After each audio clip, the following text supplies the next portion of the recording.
আসি বায়োলজিতে আসি। দেখ, বায়োলজি তো পড়া আছে অনেকের। সায়েন্স ব্যাকগ্রাউন্ড থেকে কি আছো? একজন, দুই, তিন, ভালোই তো। আর চার, চলো তাহলে অনেকেই আছো।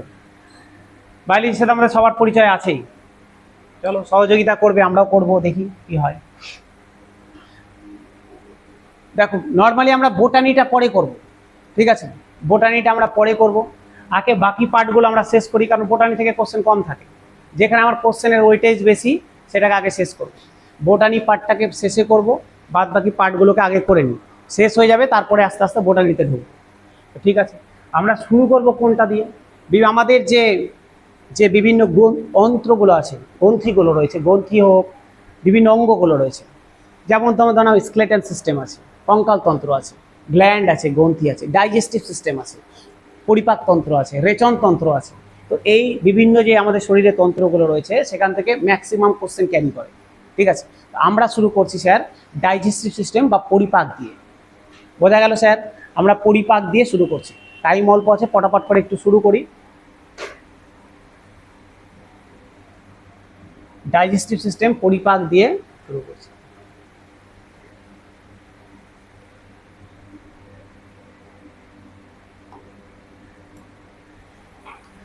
পরিপাক মানে কি? ডাইজেস্টিভ মানে কি? হজম। হজম পাতি বাংলায় হজম কি জিনিস? হজম কি জিনিস? আর খেলাম দিলাম হজম হয়ে গেল, আর কি জিনিস হবে? হ্যাঁ, এটাই হজম। খেলাম দিলাম হজম হয়ে গেল, এটাই হজম, অসুবিধা নেই। তবে এবার ধীরে ধীরে বুঝি। দেখো, আমি খাবার খেলাম, যা ইচ্ছা খেলাম, ইট পাথর বালু এগুলো তো খাবো না, খাবারের জিনিস খাবো। রুটি মাংস খাই, ভাত খাই, যাই খাই, যেটা খেলাম, বলছি এটা আমার শরীরের মধ্যে গিয়ে কিভাবে গিয়ে পরিপাক হচ্ছে, কিভাবে গিয়ে পাতি বাংলায় বলতে গেলে পচছে, সেটাকেই আমরা এই চ্যাপ্টারে পড়ব।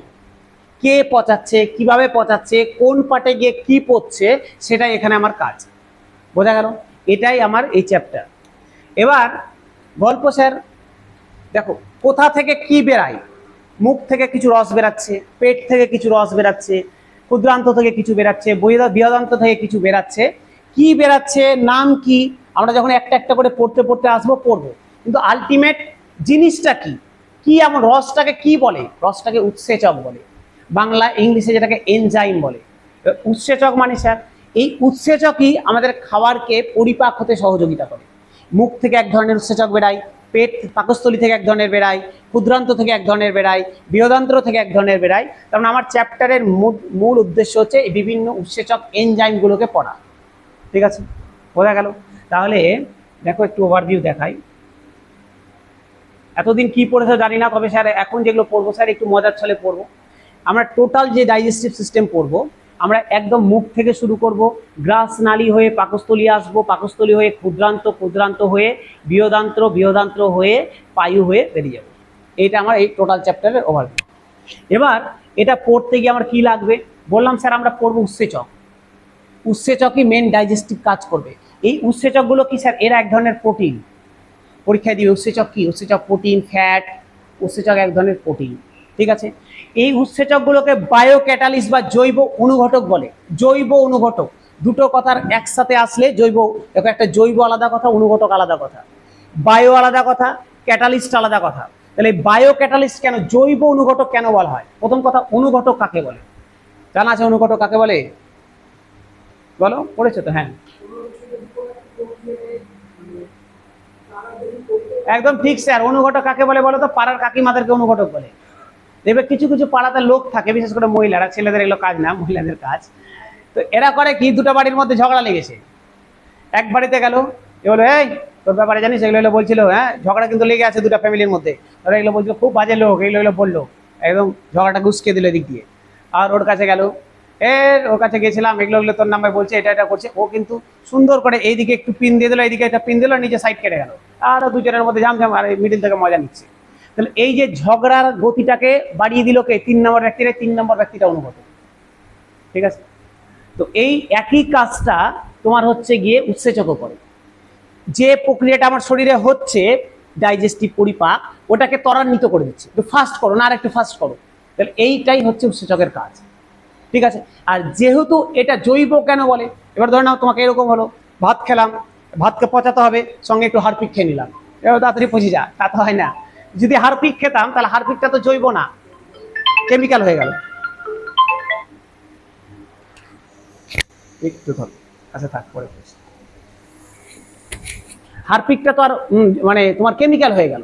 যেহেতু এই অনুঘটকগুলোকে আমাদের শরীর নিজে থেকেই প্রডিউস করে, সেই জন্য এটাকে জৈব বলে। তাহলে বোঝা গেল জৈব অনুঘটক কেন। জৈব কারণ শরীর নিজে প্রডিউস করছে, অনুঘটক কারণ কারণ এ আমাদের পরিপাকের গতিটাকে ত্বরান্বিত করে দিচ্ছে। ঠিক আছে, কেমন টাইপের এরা? এরা প্রত্যেকটা হচ্ছে প্রোটিন। ঠিক আছে, আচ্ছা শুরু করব কোথা দিয়ে? দেখো দাঁত দিয়ে শুরু করব, দাঁত। এবার স্যার তাহলে দাঁত কি আমাদের পরিপাকের অংশ? না, দাঁত পরিপাকের অংশ না। দাঁত কখনো হজম করায় না। দাঁত দাঁত কি করে? দাঁত পরিপাকের সহযোগিতা করে। মানে দাঁত খাবার পচায় না, দাঁত খাবারটাকে ছোট ছোট খণ্ডে ভেঙে দেয়, যাতে করে আমার গিলতে সুবিধা হয়, পেটে যেতে সুবিধা হয়, এইটুকুটাই দাঁতের কাজ। তাহলে যেহেতু দাঁত, কিন্তু আবারও বলছি ডাইজেস্টিভ সিস্টেমের পার্ট না দাঁত, কিন্তু যেহেতু দাঁতটা এই রিলেটেড, যেহেতু পরিপাকে সহযোগিতা করে এবং দাঁত থেকে পরীক্ষায় কোশ্চেন আসে, সেই জন্য আমরা দাঁত দিয়ে শুরু করছি, দিয়ে আস্তে আস্তে আমরা লালাগ্রন্থিতে ঢুকবো। বোঝা গেল? তাহলে দাঁত দিয়ে শুরু করছি। দেখো, দেখতে পাচ্ছি স্যার কটা দাঁত থাকে স্যার? দাঁতের সংখ্যা আমাদের 32টা। বাহ, নিচে 16টা, উপরে 16টা। তাহলে আমাকে 32টা দাঁত পড়তে হবে, 16টা পড়লেই তো হয়ে যাবে। নিচে 16টা পড়বো, ওটাকে রিপিট করে দেবো, 32টা হয়ে গেল। ঠিক আছে, তাহলে আমার 16টা দাঁত সম্পর্কে জানলে আমার 32টা জানা হয়ে যাবে। এই দাঁতে মনে হয় পোকা লেগে গেছে, মনে হয় পিছন দিকে। না না, এটা অন্য পার্ট। যাই হোক, তো বলছে আমার 16টা পড়লেই হয়ে যাবে। তাহলে কি 16টা দাঁত ইন্ডিভিজুয়াল আমাকে পড়তে হবে? তাও না। দেখো 16টা দাঁত আছে, তার মধ্যে আমি এই 16টাকে যদি আমি 8টা খণ্ডে ভেঙে দিই, তাহলে এদিককার 8টা আর এদিককার 8টা সেম। তাহলে 8টা পড়লেই আমার হয়ে যাবে। 8টা পড়বো, ডবল করবো, 16টা হয়ে গেল। এই 16টাকে রিপিট করে দেবো, 32টা হয়ে গেল। তাহলে আমার উদ্দেশ্য 8টা দাঁত পড়া। 8টা পড়ে নিব, ওকে ডবল করব, একটা চোয়ালের পুরোটা হয়ে গেল, ওকে 4 গুণ করবো, পুরো মুখের 32টা দাঁত হয়ে গেল। বোঝা গেল? তাহলে আমি যদি এখান থেকে একে ভেঙে দিই, এখান থেকে যদি আমি একে ভেঙে দিই, তাহলে এই দিকে 8টা দাঁত আছে,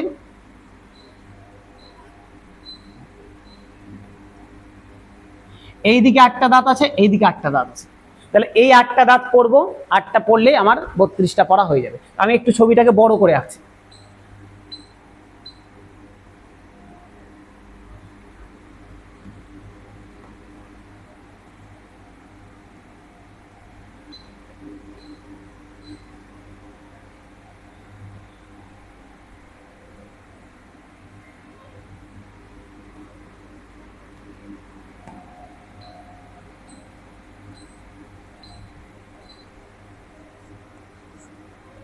দেখো হয়ে গেছে আমার 16টা দাঁত আঁকা হয়ে গেছে। 16টা দাঁত আমার আঁকা কমপ্লিট হয়ে গেছে। আমরা পড়বো 8টা নিয়ে। ঠিক আছে, বলছে এই 8টার মধ্যে এই যে প্রথম যে দুটো দাঁত, এটাকে বলা হয় ইনসিজার। ঠিক আছে, প্রত্যেকটা স্যার বাংলা টার্ম করা সম্ভব নয়। ঠিক আছে, যদি স্যার ইনসিজারের বাংলা কি, ওইভাবে স্যার বায়োলজিক্যাল প্রত্যেকটা টার্মের বাংলা সম্ভব নয়, কিছু ইংলিশে মনে রাখতে হবে। ইনসিজার বাংলা তো ইনসিজার, ওটাকে বাংলাতে লিখে দিবে ইনসিজার, একই জিনিস। তাহলে এই দুটো প্রথম যে দুটো দাঁত, এটাকে বলা হয় ইনসিজার। ঠিক আছে, পরের এটা কোনটা বলা যায়? যে দেখবে একদম বাচ্চাদের প্রথমে যে 4টা দাঁত বেরায়, একদম নিচে যেটা প্রথমে বেরায়, একদম একটু একটু ঘষা লাগে, এই 4টা হচ্ছে ইনসিজার। তার মধ্যে আমি 8টা যেহেতু পড়ছি, অর্ধেক নিয়ে পড়ছি, মানে দুটো দাঁত হচ্ছে ইনসিজার, প্রথম দুটো। ওর পাশে একটু চোখলা একটা দাঁত থাকে, মানুষের ঠিক বোঝা যায় না, কিন্তু কুকুর, বাঘ, এদের দেখবে দুটো দাঁত বেরিয়ে থাকে। মানুষেরও ছিল, আজ থেকে তুমি একদম প্রাচীন যুগের মানুষে চলে যাবে, নিয়ান্ডারথাল, অস্ট্রালোপিথেকাস, ওই সব মানুষের ছিল। কিন্তু আমরা যেহেতু সবকিছু সিদ্ধ করে করে খাচ্ছি, এভলিউশন হয়ে গেছে আমাদের, আস্তে আস্তে আস্তে দাঁতগুলো ক্ষয়ে ক্ষয়ে এখন আর আমাদের একই রকম একই লেভেলে হয়ে গেছে। কিন্তু আগেও মানুষেরও কিন্তু চোখা চোখা দাঁত ছিল।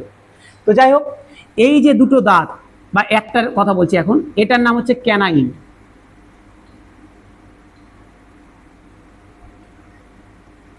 ক্যানাইন, ঠিক আছে। তারপরে এই দুটোর পরে যেটা হালকা মোটা দাঁত, হালকা হালকা মোটা, পাশে দুটো হালকা মোটা দাঁত, এটার নাম হচ্ছে প্রিমোলার। এটার নাম হচ্ছে, আর শেষের যে তিনটা দাঁত, যেটাকে আমরা চোয়াল দাঁত বলি, তিনটা দাঁত, এটার নাম হচ্ছে মোলার দাঁত। এটার নাম হচ্ছে মোলার। ক্লিয়ার হলো? 8টার মধ্যে 2টা ইনসিজার থাকে, 1টা ক্যানাইন থাকে, 2টো প্রিমোলার থাকে, 3টা মোলার থাকে। একদম ক্লিয়ার? সমস্যা নাই কারো? আচ্ছা, এবার বলো তো, তোমাকে কোশ্চেন দিবে এখান থেকে কি কি? তোমাকে কোশ্চেন দিবে স্যার আমাদের মানুষ যেহেতু আমরা হিউম্যান নিয়ে পড়ছি, মানুষেরই কথা, মানুষের স্যার টোটাল ইনসিজার দাঁত কটা? 4টা স্যার, নিচে 4টা, উপরে তো আরো 4টা আছে, 8টা। এই যে আমরা যেটা পড়লাম এটাকে 4 গুণ করবে, বেরিয়ে যাবে। তাহলে একটা সাইডে 2টো ইনসিজার, তার মানে টোটালে 4টা, উপরে 4টা, 8টা। যদি বলে ক্যানাইন দাঁত কটা আছে? 4টা আছে। যদি বলে তোমাকে প্রিমোলার কটা আছে? 8টা। মোলার কটা আছে? 12টা। এই তো স্যার তোমাকে জিজ্ঞাসা করবে চোয়ালে, একটা চোয়ালে ইনসিজার কটা? 4টা। একটা চোয়ালে কটা? টোটালে 8টা। একটা চোয়ালে 4টা। একটা চোয়ালে ক্যানাইন 2টো, একটা চোয়ালে প্রিমোলার 4টা, মোলার স্যার 6টা। ঠিক আছে, এই হচ্ছে গল্প। আচ্ছা, এবার আমি একটা সাইড নিয়ে আবার বলতে শুরু করছি। এই যে 8টা দাঁত, আমি যদি 8টা দাঁতের সংখ্যাগুলো লিখি, দেখো তো, 2টো ইনসিজার, একটা ক্যানাইন, 2টো প্রিমোলার, 3টা মোলার, তাই না? এটাই তো গল্প। বলছি স্যার ছোটবেলা থেকে পড়ে এসছি মানুষের দাঁতের সূত্র 2 1 2 3, পরীক্ষায় দেয় মানুষের দাঁতের সূত্র কি 2 1 2 3, পড়ে এসছি, মুখস্থ করে এসছি, কেউ বুঝায়নি, বুঝতেও পারিনি। 2 1 2 3 কোথা থেকে আসলো? এখান থেকে আসলো। এই 2 মানে হচ্ছে 2টা ইনসিজার, 1 মানে হচ্ছে একটা ক্যানাইন, 2 মানে হচ্ছে 2টা প্রিমোলার, 3 মানে হচ্ছে 3টা মোলার। বোঝা গেল? যদি বলে একটা চোয়ালে কত আছে, একে ডবল গুণ করে দেবে, 2 দিয়ে গুণ করবে, একটা চোয়ালে বেরিয়ে যাবে, 4 দিয়ে গুণ করবে, এটাকে বেরিয়ে যাবে টোটাল। বোঝা গেল স্যার? গেল। এই গেল দাঁতের গল্প। এবার চলে আসি বাচ্চাদের দুধের দাঁতের কথা। দুধের দাঁত থেকেও কোশ্চেন থাকে। দুধের দাঁত বলে যে দুধের দাঁত কটা হয়, মানে যে দাঁতগুলো আমরা তুলে ফেলে দিই ছোটবেলায়, বাচ্চাদের আমরা তুলে ফেলি তো দাঁত, ওই যে কটা দাঁত আমরা তুলে ফেলি, কটা বেরায় বাচ্চাদের দাঁত? 20টা বেরায়। বাচ্চাদের 20টা দাঁত বেরায়, এই 20টা দাঁতকে দুধের দাঁত বলে। এবার স্যার 20টা দাঁত স্যার দেখো তো, যদি 20টা বেরায় তাহলে এটা মাথায় রাখো স্যার, দেখো তো একটা সাইডে 5টা বেরাবে না, তাহলে তো 20টা হবে। 5টা 5টা 10টা, উপরে 10টা 20টা, তাই তো হবে। তার মানে স্যার আমাদের প্রাপ্তবয়স্ক মানুষের 8টা থাকে, বা দুধের দাঁত 5টা থাকে, তার মধ্যে যে কোনো তাহলে 3টা থাকে না? থাকে না তো? তাহলে কোন 3টা থাকে না? আচ্ছা বলো তো, ইনসিজার থাকে বাচ্চাদের? থাকে, প্রথমে তো ওটাই বেরায় বাচ্চাদের, তাহলে ইনসিজার থাকে। ক্যানাইন থাকে? থাকে, ক্যানাইনটাও বেরায় সাথে। প্রিমোলার থাকে? থাকে না। দেখবে এখানে বাচ্চারা ফোগলা থাকে, এই জায়গাতে দেখবে এখানে দাঁত থাকে না, দু সাইডে। এখানে আছে, এখানে আছে, আবার সাইডে 2টো থাকে না, তারপরে আবার পিছন দিকের গুলো আছে। তাহলে স্যার প্রিমোলার বাচ্চাদের থাকে না, বাচ্চাদের প্রিমোলার থাকে না। মোলার, মোলার থাকে, কিন্তু মোলারের 2টো থাকে, শেষের মোলারটা থাকে না। বোঝা গেল? তাহলে ইনসিজার বাচ্চাদের থাকে, ক্যানাইন থাকে, প্রিমোলার থাকে না, আর মোলারের শেষের মোলারটা থাকে না।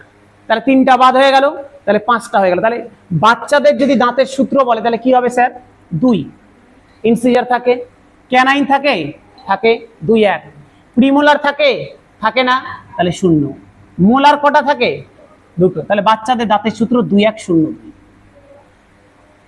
ঠিক আছে, আছে দেখবে এগুলো দেওয়া আছে, সব ম্যাটেরিয়ালে দেওয়া আছে, 2 1 0 2 বাচ্চাদের দাঁতের সূত্র। বোঝা গেল স্যার? আচ্ছা, এবার স্যার গল্প, একদম যে শেষের যে দাঁতটা রয়েছে, এই যে মোলারের যে শেষের দাঁতটা, এই যে দাঁতটা, এটার নাম হচ্ছে স্যার উইজডম টিথ। উইজডম ইংলিশে বলে উইজডম। উইজডম মিন্স স্যার জ্ঞান, জ্ঞান। উইজডম থেকে স্যার জ্ঞান আসে। এবার এই কথাটা স্যার হিন্দিতে জ্ঞানকে কি বলে? আকল বলে।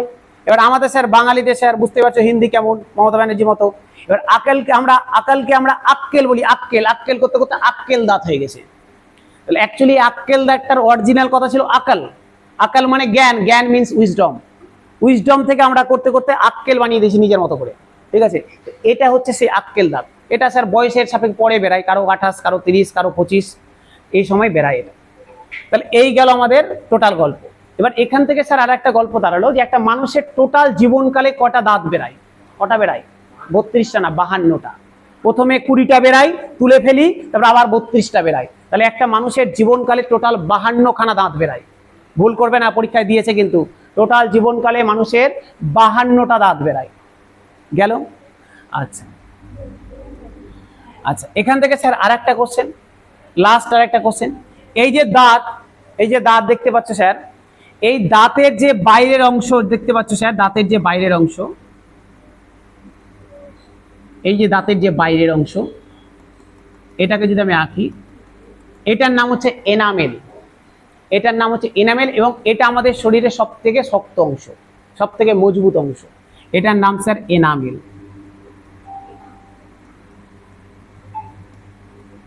এটার নাম হচ্ছে এনামেল। এটা আমাদের শরীরের সবচেয়ে শক্ত অংশ। ক্লিয়ার হলো? কারো কোনো সমস্যা? বোঝা গেল? এই গেল দাঁত। দাঁত থেকে এইগুলো, হ্যাঁ আর একটা কথা দাঁত থেকে স্যার, আর একটা প্রশ্ন দাঁত থেকে। কি প্রশ্ন দাঁত থেকে? বলছে এই যে দাঁত, আচ্ছা একটা জিনিস লক্ষ্য করো তো, আমাদের দাঁত ক্ষয়ে যায় না? ক্ষয়ে যায় তো। কেন দাঁত ক্ষয়ে যায়? কেন ক্ষয়ে যায় জানা আছে? মুখে যদি অ্যাসিডের পরিমাণ বেড়ে যায় তাহলে দাঁত ক্ষয়ে যায়। এবার এখান থেকে কোশ্চেন দাঁড়াচ্ছে অ্যাসিড কাকে বলে। যখন আমরা কেমিস্ট্রি পড়বো দেখবে, যাদের পিএইচ মাত্রা 7-এর কম তারা অ্যাসিড, যদি 7-এর বেশি হয় তাহলে ক্ষার। এবার গল্প, আমি বললাম যে দাঁতে যদি অ্যাসিড হয়ে যায়, মুখে যদি অ্যাসিড হয়ে যায়, দাঁত ক্ষয়ে যেতে শুরু করে। এবার কতটা অ্যাসিড?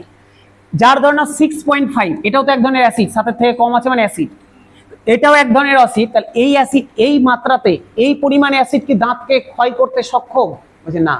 বলছে দাঁত তখনই ক্ষয় হবে অ্যাসিড দ্বারা যদি সেই অ্যাসিডের মাত্রা 5.5-এর নিচে নেমে যায়। বোঝা গেল? পিএইচ যদি 5.5-এর নিচে নেমে যায় তাহলে ও দাঁতকে ক্ষয় করতে পারবে। তাহলে দেখো আমার দাঁতের পিএইচ 5.5-এর নিচে নেমে গেছে, তাহলে আমার দাঁতটা ক্ষয় হওয়া শুরু হবে। যাতে ক্ষয় না হয় সেই জন্য আমরা টুথপেস্ট ইউজ করি, ঠিক আছে? সে কলগেট হোক বা নিমের দাঁতন হোক, পেয়ারার ডাল হোক, যা ইউজ করি। তো এতে কি থাকে? এই টুথপেস্টগুলোতে কি থাকে? ক্ষার থাকে, যাতে করে যখন তুমি দিচ্ছ অ্যাসিডটা ক্ষারের সাথে বিক্রিয়া করে যেন প্রশমিত হয়ে যায়। ঠিক আছে? পরীক্ষায় কোশ্চেন দিয়েছে কলগেটে কি থাকে? কলগেটে ক্ষার থাকে, অ্যাসিড থাকে না। কিন্তু অ্যাসিড তোমার মুখ প্রডিউস করছে, দেখতে পাবো আমরা পরের দিন লালা রস পড়বো, দেখতে পাবে মুখ তোমাকে অ্যাসিড প্রডিউস করছে অলরেডি।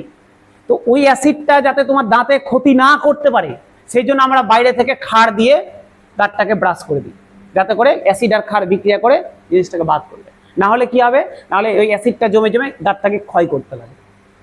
বোঝা গেল? তাহলে স্যার ওই কত মাত্রা হতে হবে? পিএইচ মাত্রা 5.5-এর কম হলে তাহলে দাঁতটাকে ক্ষয় করতে পারে। এবার এটা স্যার রিলেটেড ইনফরমেশনগুলো দেখে নাও। আমরা এখানে শেষ করছি, ম্যাডাম চলে এসছে। যেগুলো বললাম ওইগুলোই লেখা আছে স্যার। আচ্ছা, এই যে উপরের অংশকে এনামেল বলে, এনামেলটা ক্যালসিয়াম ফসফেটের তৈরি, ঠিক আছে? ইনসিজার দাঁত থাকে স্যার 8টা টোটাল, মানে এখানে স্যার ভুল হয়েছে, এটা ঠিক আছে 8টাই তো, হ্যাঁ তাই তো, 8টা থাকে। ক্যানাইন 4টা থাকে, প্রিমোলার 8টা থাকে, মোলার 12টা থাকে। প্রাপ্তবয়স্কের দাঁতের সূত্র 2, 1, 2, 3। বাচ্চাদের দাঁত, দুধের দাঁত থাকে এতটা। মানুষের জীবনকালে মোট 52টা দাঁত বেরায়। দাঁত ক্ষয় হয় পিএইচ মাত্রা যখন 5.5-এর কমে যায়। ঠিক আছে? ক্লিয়ার হয়েছে? সমস্যা নেই? থাকলে বলে নাও, না থাকলে পরের দিন পড়ে আসবে। ঠিক আছে?